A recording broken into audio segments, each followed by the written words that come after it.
How's it going, you curious bunch of bakers? Welcome back to the channel. In today's video, we're making super high hydration ciabatta. So let's get in the kitchen and see how it's done. We have made a couple of 100% hydration breads in the past few months, although they were sandwich loaves, baked in bread tins. This time, I decided to push the hydration of some freestanding breads. So I'll show you how to make two versions of this ciabatta. One with a hydration of 94%, that's the one you're seeing on screen right now, and another one with a hydration of 110%. These breads might look humble on the outside, but it's the interior that makes them shine. The crumb is so bubbly and awesome looking, and it's super tasty and moist. The method for making these ciabattas is very different to my regular ciabatta recipes. There's no need for a couche for final proofing, and there's no messing around with floury surfaces. I hope you are intrigued by now, so let's get right to it and see how it's done. Here's what we need when it comes to the ingredients: some white bread flour, whole wheat flour, yeast, salt and water for the dough. We'll also need some olive oil for coating and handling. It will not only make our life easier, it will also give the bread a unique and tasty crust. When it comes to the equipment, we'll need a bowl, scales, a dough scraper and a large tray, but not for baking, for proofing. For baking, I will use my baking steel, and to slide the loaves in the oven, I'll use my pizza peel and a piece of baking paper. But if you don't own these things, you can certainly bake these breads on that large tray. Okay, let's begin the process. My kitchen is around 23 degrees Celsius or 73 degrees Fahrenheit. I'm using water that is slightly cooler than that. The dough always warms up by a degree or two as we mix it. In a large bowl, combine the water, the yeast, the salt and whole wheat flour, and then give it all a good mix. Then add the white bread flour and mix it to a dough. Of course, I'm not sure if we could call this a dough. It'll be more like a batter at first, but a good long cold fermentation and a few folds will turn it into a dough. The recipe that I'm demonstrating right now is the one for the 94% hydration loaf. Both the recipes make two large loaves. You could easily make half the recipe. It'll be easier, and depending on how much bread you need, it might just be enough. Okay, a quick temperature check later, this is ready for the fridge. Usually when cold fermenting, I suggest chilling the dough for around 30 minutes. But because this dough is so wet and loose, we need to give it some more time. The more time we give it, the better the flour will absorb the water. So a 1 hour folding interval is appropriate here. After the first hour of chilling, remove the dough from the fridge, wet your hand with water, release the dough from the bowl and then fold it over itself, going around in a circle. Keep going until it becomes nice and tight and difficult to fold. Then flip it upside down and fold it underneath itself a few times, similar to a coil fold, and if it becomes too sticky, wet your hands again. Right after the first fold, place the dough back into the fridge for another hour of chilling. After the second hour of chilling, perform the second fold. It is identical to the first one. Wet your hand, fold it over, once it becomes tight, flip it over, fold it underneath itself, and then chill it down for one more hour.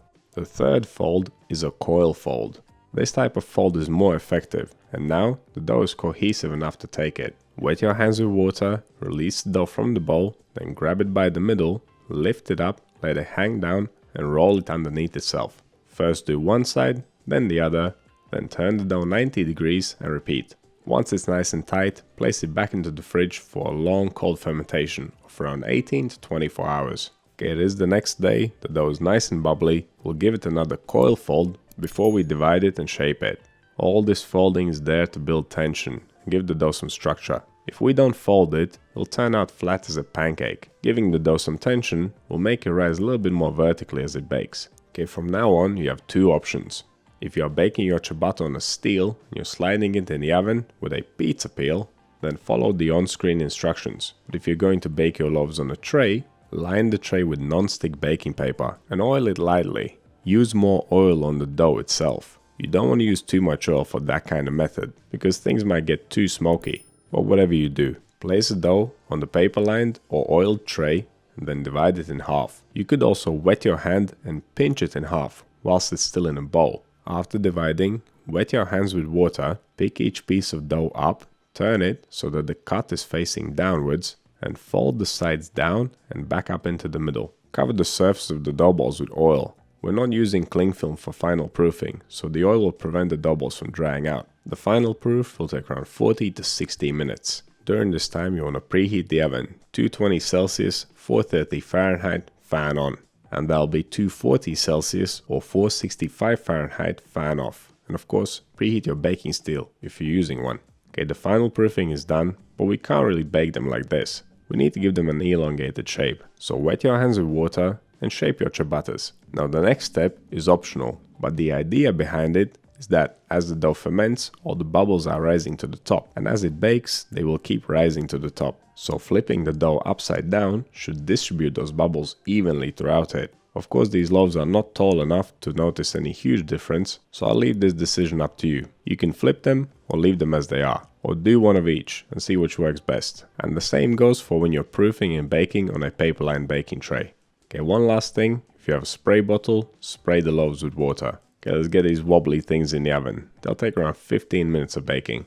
And if your oven is a little bit dodgy just like mine and is baking things on one side more than the other, then turn the loaves around halfway through the bake to get a more even crust color. And just look at that, they puffed up pretty well, especially considering the extreme high hydration and the fact that kneading was replaced by folding. And of course the simplicity of this method cannot be understated.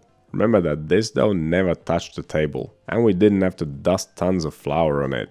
A few folds and a little bit of olive oil is all we needed. Okay, let's leave those ciabattas on the side and let's have a look at the 110% hydration dough. It is made using exactly the same method as the previous one. I mixed the dough, I chilled it for 1 hour, I gave it a fold, I chilled it for 1 more hour, I gave it a second fold, I chilled it for the 3rd hour, then I gave it a coil fold, then it was cold fermented for 18 to 24 hours, folded again, placed on an oily tray, divided in half, left to proof, then flipped upside down on a piece of baking paper, and then slid in the oven for baking.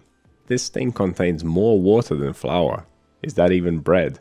The thing about bread making, and I've mentioned this in previous videos, recipes are just lists of ingredients. It is the method that makes the bread. You could adjust these recipes to your liking. Change the hydration, reduce it, make the dough easier to handle, get taller loaves out of it, use different flour or different mixes of flours, mix some seeds into the dough. Even better still, drop the dough in a large tray full of seeds and cover it on all sides. There are so many things that you can do. All I did here is play with the hydration. And let's compare these things side by side and see how they differ. Of course, the wetter the dough, the more it will spread out sideways. It's natural. And it is obvious here which one has the higher hydration. Oh, and by the way, I baked the 110% hydration loaf a whole day before I baked the 94% hydration one. It is still super soft and moist, despite the high crust to crumb ratio and the shape of it. I don't think it's necessary to go to 110%, it was just an interesting experiment. Even 94 is a bit much, you can go lower, or whatever you do. Let me know how it goes. And as ever, thank you so much for watching, and I'll see you in the next one.